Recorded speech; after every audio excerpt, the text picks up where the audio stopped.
श्रीमान शिव कुमार जी और मंत्रिपरिषद के मेरे साथी श्रीमती स्मृति जी, देश के भिन्न भिन्न क्षेत्रों से आए हुए शिक्षा से संबंधित सभी प्राचार्य बंधु भगिनी,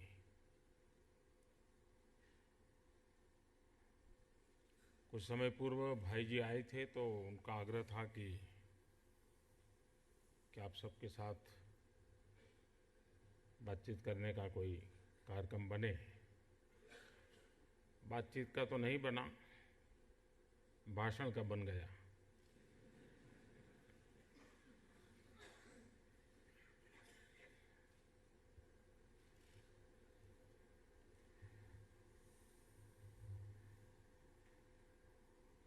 जब तक आचार्य रहते हैं तब तक तो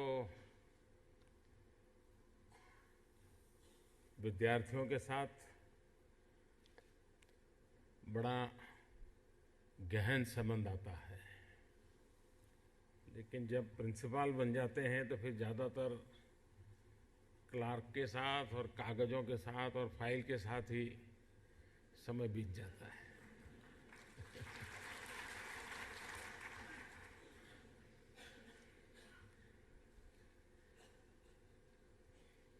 सचमुच में ये दोनों व्यवस्था बिल्कुल भिन्न है, लेकिन हमारे यहाँ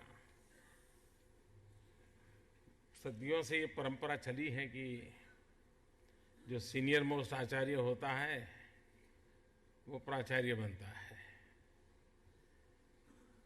अब उसकी मैनेजिंग कैपेसिटी है कि नहीं, मैनेजरियल वर्क में उसकी रुचि है कि नहीं, ये बातें बहुत प्राथमिकता नहीं रखती हैं, लेकिन स्वाभाविक इसके जिम्मे आ जाता है। और इसलिए आप लोगों के सामने तो विद्यार्थियों का क्या हो उसके ज़्यादा विद्यालय का क्या हो ये शायद काम अधिक रहता है। और इसका मतलब ये हुआ कि आपके सामने एक बहुत बड़ी चुनौती होती है कि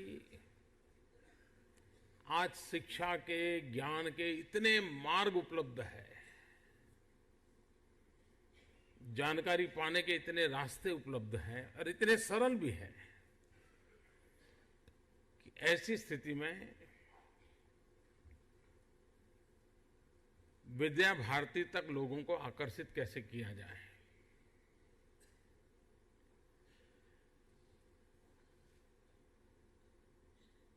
विद्या भारती का विद्यालय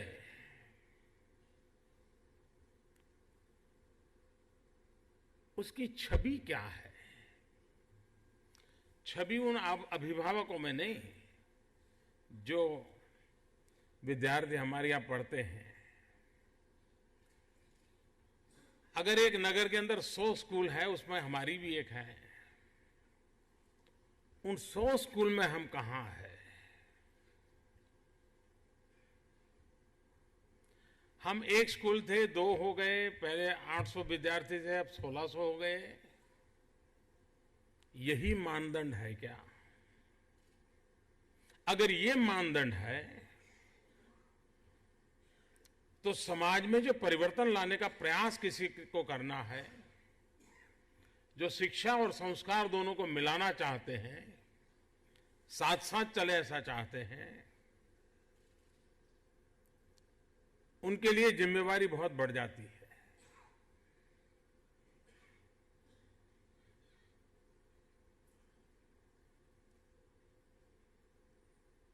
दुनिया आज हिंदुस्तान में किसी भी व्यक्ति को हम पूछें, कितना ही बड़ा धनी क्यों न हो, कितना गरीब क्यों न हो, अगर उसे पूछे कि आपकी क्या इच्छा है, एक इच्छा महत्वपूर्ण क्या है, तो अमीर से अमीर व्यक्ति होगा या गरीब से गरीब व्यक्ति ये कहेगा कि मेरे बच्चों की अच्छी शिक्षा।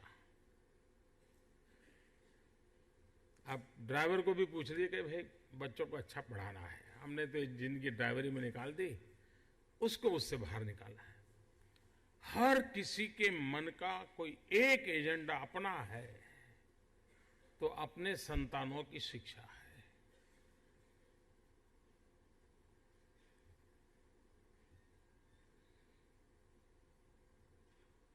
अगर ये करोड़ों करोड़ों लोगों के मन में अच्छी शिक्षा का मतलब ये नहीं कि उसको स्कूल उपलब्ध नहीं है, अच्छी शिक्षा का मतलब ये नहीं कि फीस देने से कोई बढ़िया स्कूल मिलने वाली नहीं है। अच्छी शिक्षा का मतलब इसके दिमाग में साफ है कि अच्छे शिक्षक कहाँ हो, मेरे बालक की जिंदगी में बदलाव लाने में कोई रुचि ले, ऐसी व्यवस्था कहाँ हो। हम परिवार में उसे जो नहीं दे पाते हैं उससे ज्यादा कुछ दे पाए, ऐसी व्यवस्था कहाँ हो। ये उसकी खोज रहती है, तलाश रहती है। कभी कभार अगर पैसे हैं तो मजबूरन क्या करता है, स्कूल में तो कहीं पर भी भर्ती कर लेता है, लेकिन घर में एक टीचर हायर कर लेता है जो आता है, बच्चे को पढ़ाता है, तो उसकी कैरियर के लिए जो काम करना चाहिए वो आकर के वो करके जाता है। ऐसी जब स्थिति है तब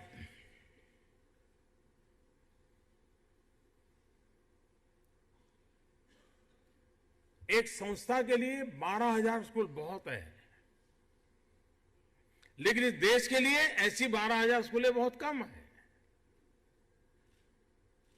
अगर लाखों स्कूल हो ऐसी तो भी कम पड़ जाए, इतनी आवश्यकता है। 32 लाख विद्यार्थियों की जिंदगी आपसे जुड़ी हुई है। मैं इस व्यवस्था को निकट से जानता हूं, वर्षों से इसको जाना है, समझा है, उसके साथ जिया हूं,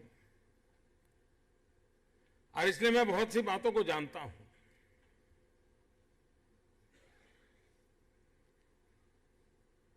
हम ये चुनौती स्वीकार करने के लिए तैयार नहीं हैं कि हम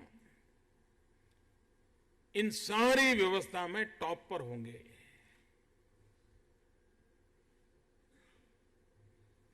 हम विस्तार तो कर रहे हैं और कुछ तो अपने आप भी हो रहा है, लेकिन क्वालिटेटिवली अगर इस देश के, इसमें एक देशभक्ति एक सबसे बड़ा प्रमुख मुद्दा रहता है विद्या भारती के स्कूलों में, क्या ओलंपिक में मेडल लाना ये देशभक्ति है कि नहीं है? अगर ओलंपिक में मेडल लाना देशभक्ति है तो इतने बढ़िया गेम्स चल रहे हैं, आपने कहा कि राष्ट्रीय स्तर पर बहुत अच्छा प्रदर्शन कर रहे हैं, क्या हमारी 12,000 में से ऐसी 2,000 स्कूल निकल सकती हैं कि जो इस काम पर बल दें और तय करें कि 2020 में जब ओलंपिक होगा तो विद्या भारती के इतने बच्चे तो जरूर देश के लिए मान कमा के आएंगे, गोल्ड मेडल लेके आएंगे।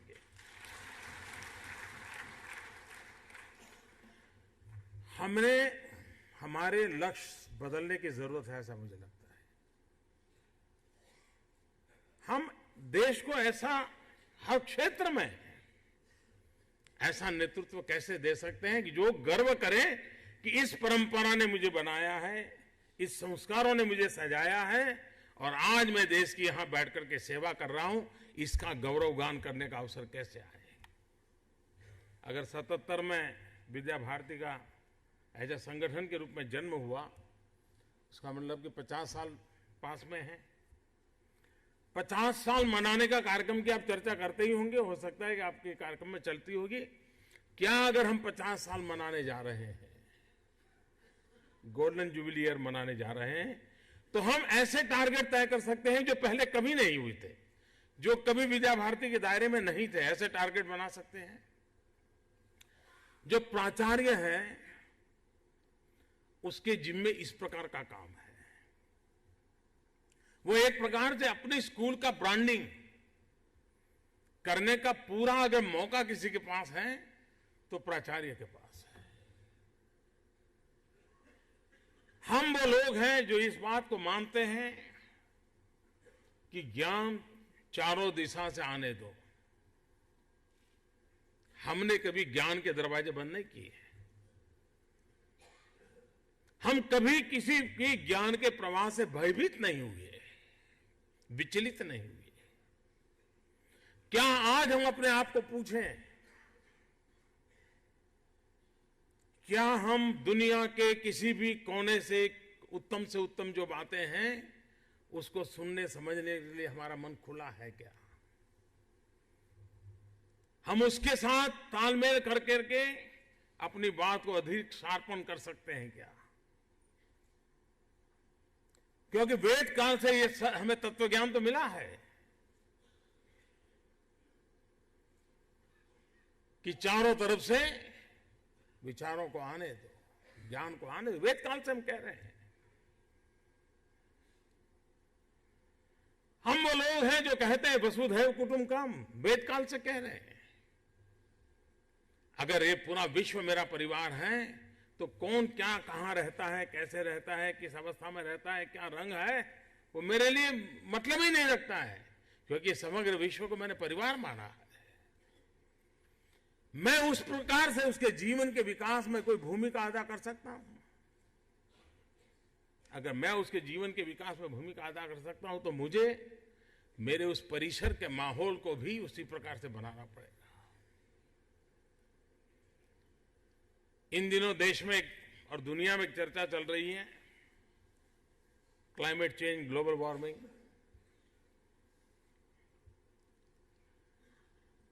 हमारे बच्चों को हम वृक्षारोपण, पौधे लगाना, ये तो साल में एक आध बार कार्यक्रम करते हैं, लेकिन क्या 12,000 स्कूलों का एक मिशन बन सकता है जो उन स्थानीय व्यवस्थाओं को कहे कि भाई हमें हमारी स्कूल 100 पेड़ गोद लेना चाहती है, हमें जगह दो, हम 100 पेड़ इस नगर को दे देंगे, 5 साल में दे देंगे, हमारा ये कंट्रीब्यूशन होगा।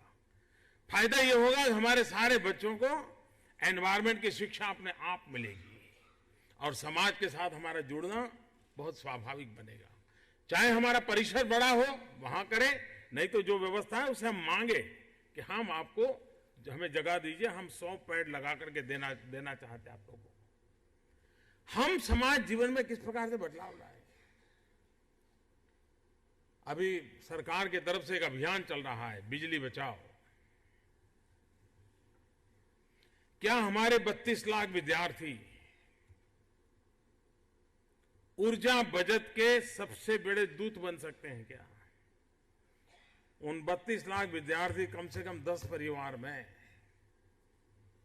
ऊर्जा बचत के लिए जाना, मिलना, समझाना, बात करना, ये लगातार करते रहे। 10 परिवारों का वो लीडर बन सकता है बचपन में ही, आपके स्कूल का बच्चा बन सकता है। हम उसको ऐसे एक काम दे सकते हैं ताकि उसके जो संस्कार हैं, भाई तुझे तो देश का भला करना है, तो भला करने की शुरुआत करने का कहीं तो शुरू करना पड़ेगा। एलईडी बल्ब, देश के 100 बड़े शहर अगर वो अपनी स्ट्रीट लाइट एलईडी कर दें और अगर वे अपने घरों में जो बल्ब है वो एलईडी बल्ब कर दें, तो सिर्फ 100 शहरों में 20,000 मेगावाट बिजली बच सकती है। 20,000 मेगावाट बिजली बचना, इससे बड़ी देशभक्ति क्या हो सकती है। लाखों करोड़ों की लागत से 20,000 मेगावाट बिजली बनेगी और 4 साल 6 साल लगेगा, और 20,000 मेगावाट बिजली हम बनाते हैं तो गरीब के घर में बिजली पहुंचाना एक बहुत बड़ा पुण्य का काम भी हमारे हाथ से हो जाता है। क्या हमारे विद्या भारती के 12,000 स्कूल में एलईडी बल्ब है क्या? एलईडी बल्ब इसलिए नहीं, वो सरकार का कार्यक्रम का एलईडी बल्ब इसलिए चाहिए कि आपका अपना बिजली का बिल अगर आज 300 रुपये आता है तो हो सकता है कि वो 200 रुपये आना शुरू हो जाए, तो 100 रुपये विद्या भारती का तो बचना ही बचना है। मैंने तो कभी विद्या भारती को डोनेशन नहीं दिया, लेकिन ये दे सकता हूं मैं।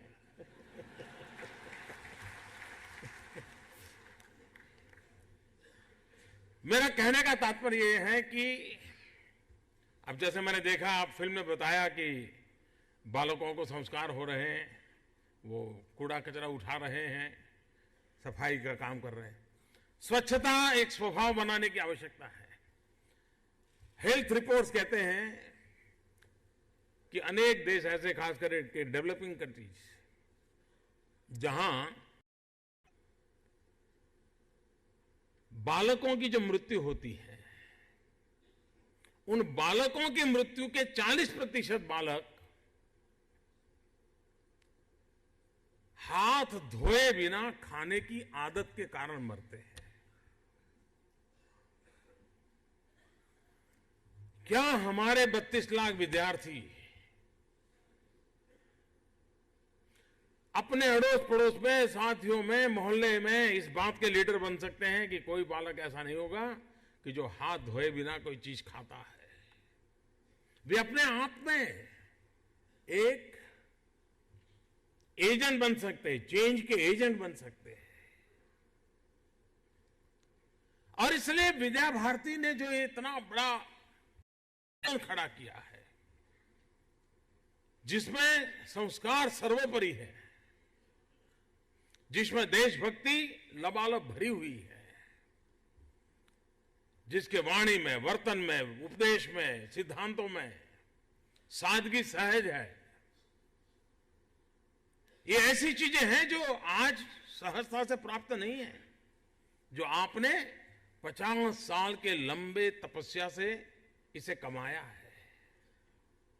लेकिन वो पूंजी आपकी नहीं है, वो पूंजी देश की है, और पूंजी देश की तब बनती है जब आप अपने दायरे से बाहर उसको फैलाना शुरू करें। आज समय की मांग है, माहौल भी ऐसा है कि देश का सामान्य मानवी भी इस बदलाव के लिए हमारी अपेक्षा करता है। और अब विद्या भारती ने ये तो तय करे 12,000 में से हर राज्य में एक उस राज्य की सबसे टॉप स्कूल में कन्वर्ट कर सकते हैं। 12,000 की 15,000 नहीं होगी तो चलेगा, लेकिन 12,000 में हर राज्य की एक स्कूल स्टेट की टॉप स्कूल बन जाती है। आप देखिए इस संस्कार नाम की ताकत कितनी बन जाती है। मैं जब गुजरात में था तो जो आईएएस अफसर आते थे, आईपीएस अफसर आते थे, तो नए लोगों में कुछ में बड़ा बदलाव दिखता था। उनकी बातचीत करने के तरीके, काम करने के तरीके। तो फिर मेरे मन में कुछ होता था तो मैं धीरे से कभी पूछ लेता था कि कहाँ पढ़े थे, और मैं अनुभव करता था कि वो ज्यादातर विद्या भारती से आते थे।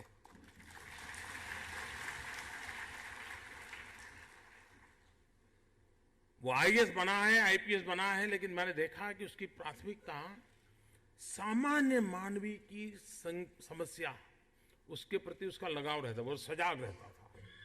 क्योंकि जिस स्कूल से वो पढ़ करके निकला, वहां दिन रात उसने यही सुना है। अब ये छोटी सेवा नहीं है,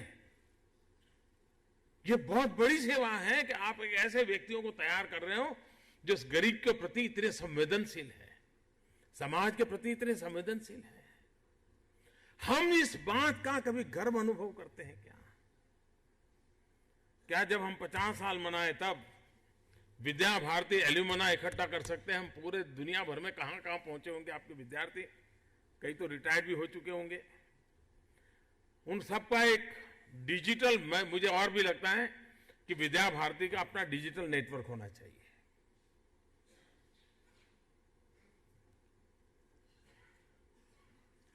पचास साल में आपके यहां जितने बच्चे पढ़ करके गए हैं, उन सब का डिजिटल रिकॉर्ड तैयार करना चाहिए।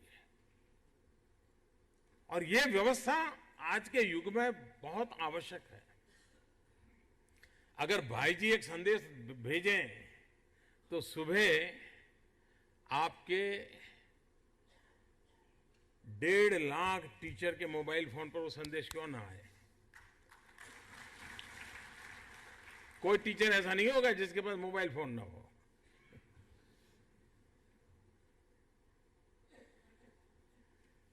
कहने का हमारा यह तात्पर्य है कि टेक्नोलॉजी, मैं जानता हूं विद्या भारती ने कई वर्ष इस विषय में बड़े लगाए थे, कि लेकिन अब हमने स्वीकार किया है टेक्नोलॉजी का महात्मा क्या है।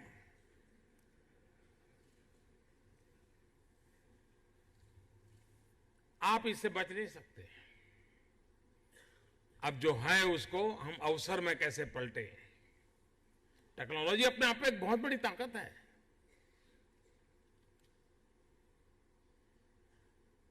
मनुष्य की विधा को खत्म करने वाला षड्यंत्र नहीं है। विज्ञान और टेक्नोलॉजी से दूरी हमारी विकास यात्रा को रोक देती है। हमने बदलाव स्वीकार करना होगा।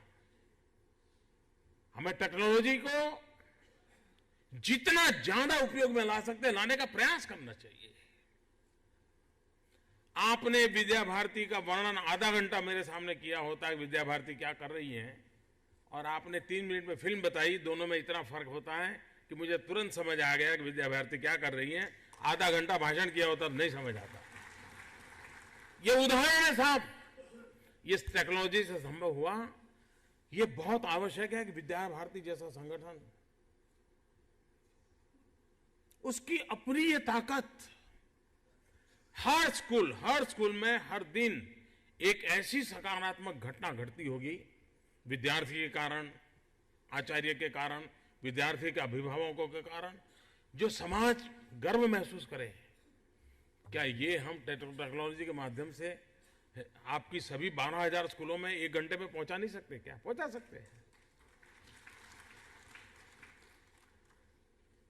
सकारात्मक माहौल को स्प्रेड करने के लिए ये टेक्नोलॉजी से बढ़िया कोई आज माध्यम नहीं है। नकारात्मकता के लिए तो सारी दुनिया पड़ी है, लेकिन कोई तो हो जो सकारात्मकता के लिए अपने आप को खपा दे, और ये आप लोगों के द्वारा संभव है। शिक्षा और संस्कार, मैं नहीं मानता हूं ये विवाद का विषय है, और संस्कार की मेरी बड़ी सिंपल डेफिनेशन है, प्रयत्न पूर्वक की हुई, डेवलप की गई अच्छी आदत, वो संस्कार और क्या है। और इसलिए आपके पास उस आयु के बच्चे होते हैं जिसमें ऐसी आदतें विकसित होती है जो अपने आप में संस्कार बन जाती है, जिसके कारण समूह जीवन, ये विद्या भारती का स्वभाव है। सामूहिकता को महत्व दिया जाता है। अब ये अपने आप में आज के युग में बहुत बड़ी आवश्यकता है, वरना हर कोई एक आइलैंड बनता जा रहा है। अगर इंसान आइलैंड बन जाए तो क्या हो जाएगा? सामूहिकता बहुत आवश्यक है। सामान्य रूप से समाज जीवन में सामूहिकता से दूर जाने की आदत लगती जा रही है। बस में जाता था, मेट्रो में जाता था, धीरे धीरे कार में जाना पसंद करता है। उसका मूल एक कारण यह है कि भीड़ में नहीं, कुछ अकेला।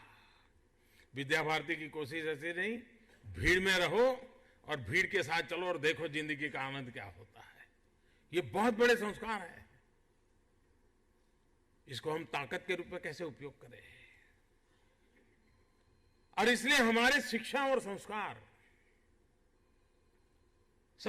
सिर्फ हम ये कहें कि भाई हम ये गीत गाएं तो संस्कार हैं, हम ये उदाहरण दें तो संस्कार है, जरूरी नहीं है। हम दुनिया के किसी भी कोने की बात कर करके भी संस्कारित कर सकते हैं, और उसका अपना एक सामर्थ्य होता है।